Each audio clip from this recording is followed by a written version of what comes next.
Ein grauer Samstag in Zürich auf der Limmatbrücke.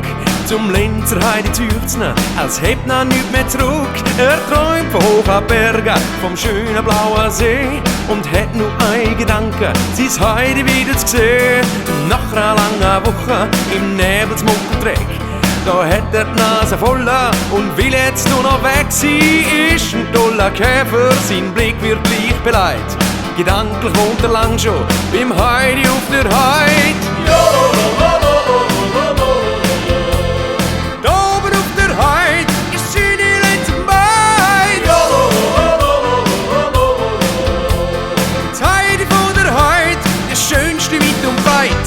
Er ist total verschossen, keine Chance auf Gegenwehr.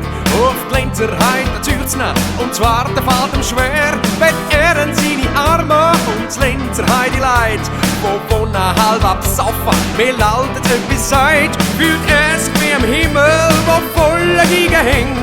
Die Heidi ist sein Engel, wo der Ewigkeit nicht lenkt. Kein Zeit mehr zum Studieren, kein Blick mehr für die Natur. Nur eins noch interessiert ihn, das Linzer Heidi pur. Da oben auf der Heid ist seine letzte Beid. Die Heidi von der Heid, der schönste weit und breit.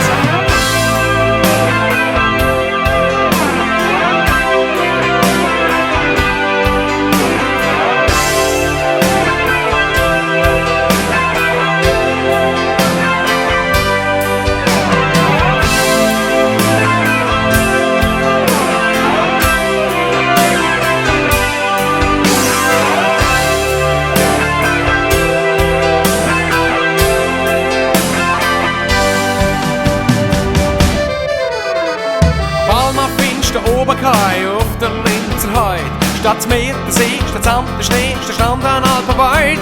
Doch eins ist klar, dass unser Freund kein Auge für das hat. Es interessiert ihn nur eins, dass die Heidi ihn gern hat.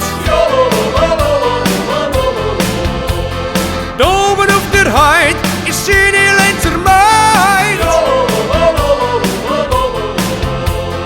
Die Heidi von der Heid, der schönste weit und breit.